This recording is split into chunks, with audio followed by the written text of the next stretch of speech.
life is typical of India. The peasant and his plough are the very symbols of our nation. This is the story of a South Indian village with all its characteristic beauty and simple charm. At daybreak, the women and children go to bathe in the stream, while the cattle are led out to graze to the tune of their tinkling bells.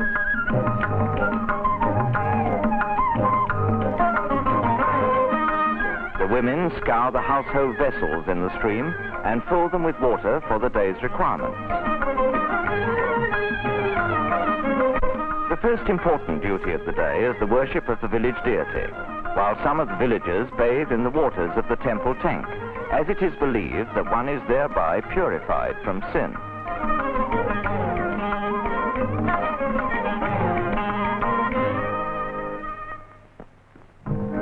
However poor he may be, the South Indian villager is noted for his scrupulous cleanliness. Even the humblest homes are kept in perfect order. Nearly all tasks are performed in company, as community life is especially characteristic of the South. In this street live Brahmins, their house fronts beautifully adorned with columns. As in all villages, news is passed round quickly.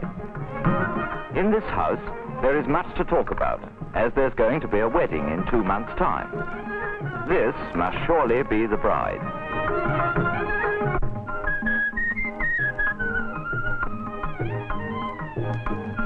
The sadhu predicts a long and happy life and numerous sons and daughters, and is duly rewarded by the grateful bride. The backyard is a veritable hive of activity. Cattle are fed and watered here, and cows are milked. Women sing village songs as they pound the rice. Done thus to music instead of gossip, work progresses swiftly.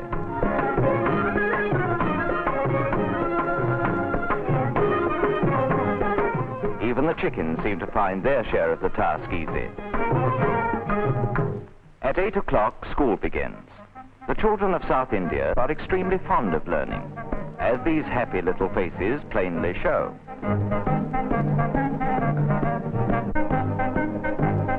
When lessons are over, the children play typical local games. The South Indian village is a self-sufficient unit. For smelting iron, making cartwheels, buckets and such things, or for shoeing his bullocks, the villager need not go far.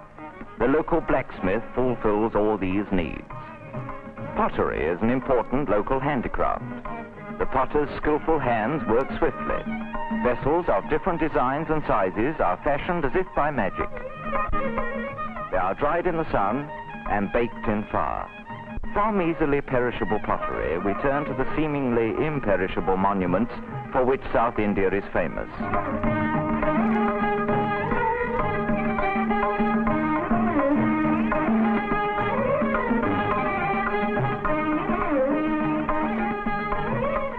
These wonderful images express all the emotions, for each of which there is a set symbol.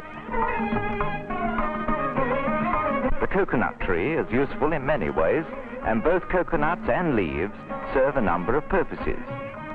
The stem is cut in two, and by interweaving the leaves, thatch is made. The children are taught at a very early age to help in this work.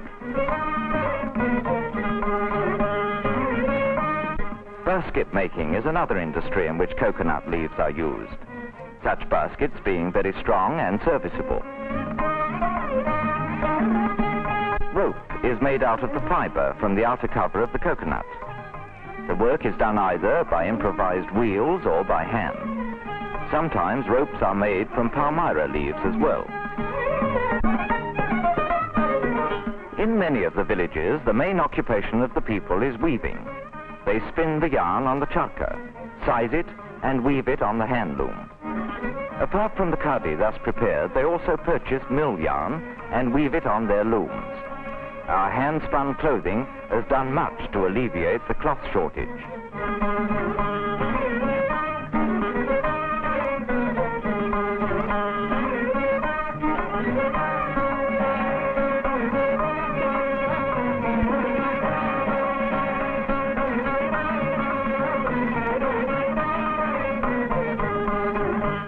the dry regions of the south, groundnuts are the staple crop.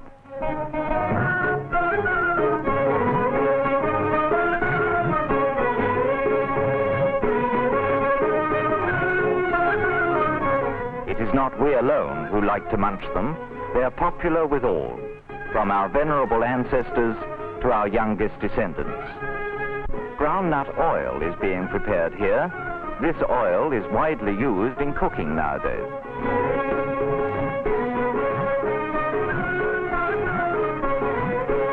Irrigation by wells is common in the south. The water is drawn from the wells in large buckets and emptied into the streams whence it flows to the thirsty fields. But even by this ingenious method, irrigation is no easy matter in the dry areas, and a fertile field is often a standing testimony to the dauntless perseverance and tireless labor of the peasants. As soon as the fields have been watered, plowing begins, and in the course of time, waste land turns into green meadows.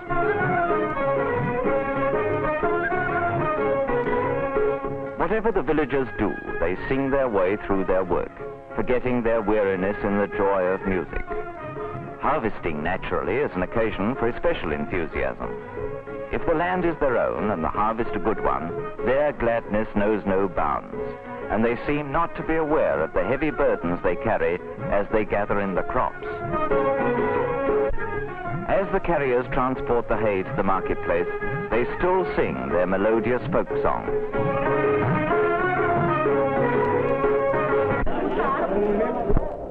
There are numerous dramatic troupes that travel from village to village in southern India, and evening performances are given in the streets.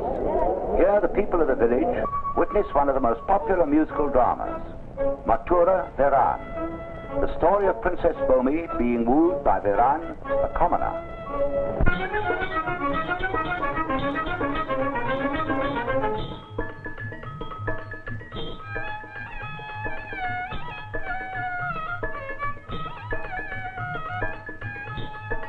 வானம் குமுறுதம்மா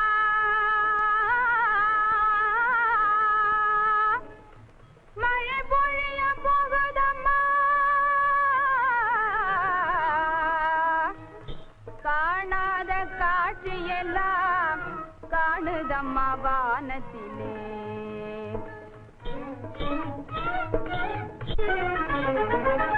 கரியமலை போலே மேகம் திரளுவதை பார் இருளிடையே மின்னல் கண்ணை சிமிட்டுவதை பார் கண்ணை சிமிட்டுவதை பார் அதன் அழகை வந்து பார் என் அழகை நின்று பார் யாரடா நீயும் எங்கே ஆணவத்தோடு வந்து அச்சம் இல்லாமல் எந்தன் அருகிலே தூங்குகின்றாய் யாரோ வென்றென்னை எண்ணி அஞ்சாதே பொம்மியம்மா வீரன் மதுரை வீரன் செல்லானின் மைந்தனம்மா காரிருளில் இங்கே வர காரணம் என்ன கட்டழகி பொம்மியேவும் காவலுக்கு வந்தேன் நானே காவலுக்கிறான்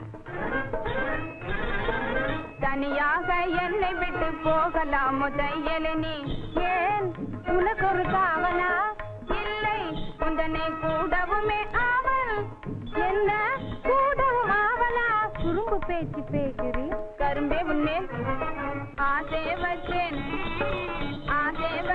உன்மேலே நான் ஆளான உன்னை கண்டேன் ஆளான உன்னை கண்டேன் அன்பு கொண்டேன் பெண்மையிலே ஆளான உன்னை கண்டேன் அன்பு கொண்டேன் பெண்மையிலே ஆசையெல்லாம் கொள்ளை கொண்டீர் ஆனழகா மன்மதன் நீர் அஞ்சாத தீரரும் நீர் ஆனழகா மன்மதன் நீர் அஞ்சாத தீரரும் நீர்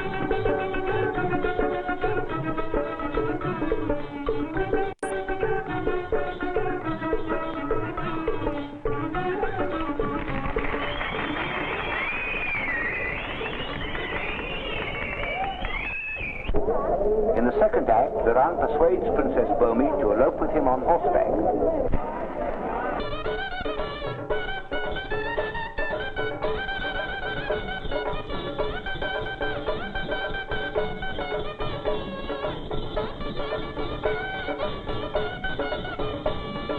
கட்டுக்காவலை காதழகு பொம்மி அம்மா உன்னை கொண்டு வந்தேன் பாரு.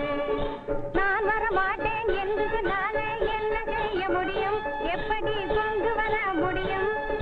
பூதம் போல நான் வந்து உன்னையே தூக்கி வந்து இருப்பேன், பந்து போல் எடுத்து வந்து இருப்பேன். பூதம் போல நீ வந்திருந்தா நான் புழுவின் வடிவமாகி பூமிக்குள்ளே நான் புகுந்துடுவேன், நீ ஏமாந்துடுவாயே. பூமிக்குள்ளே நீ புகுந்திருந்தாலே எலியாய் மாறிய நான் வளையும் தோண்டி பிடித்திடுவேன். எலி உருவானால் நான் பெரும் பூனை வடிவமாகி வந்து மியாவ் மியாவ் என்று கற்றுவேன், எலியும் நடுங்கிடவே. பூனை போல் வந்தால் புலையொரு கொள்வேன், நடுங்கிய பயந்திடுவாய், பொம்மினி அடங்கி ஒடுங்கிடுவாய். பம்பு ஏனி நீ அன்பு வீரனே, இன்பமாக வாழ்வோம் நாம், இன்பமாக வாழ்வோம் நாம், ஒன்று சேர்ந்து வாழ்வோம்.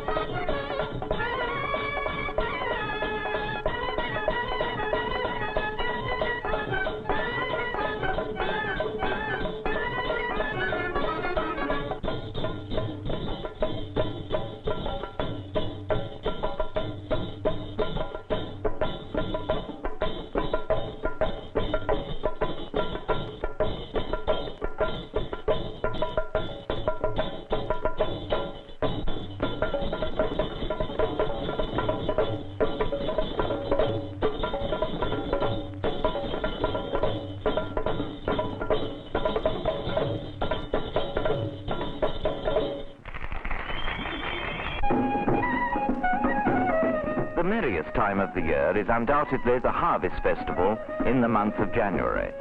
Bandits and peasants, rich and poor, all flock to take part. First, the images are carried in procession. The village dancer is much in evidence on these occasions, for the South Indians are passionately fond of dancing, which plays a great part in all their lives. The most exciting event of the harvest festival is the Jallikattu or bull sport. The enraged animal is let loose with a purse tied round its neck. Whoever now takes the bull by the horns is not only the lucky prize winner, but also the hero of the village. This risky sport provides a thrilling climax to our film on village life of South India. Does anybody want the purse? Come and get it.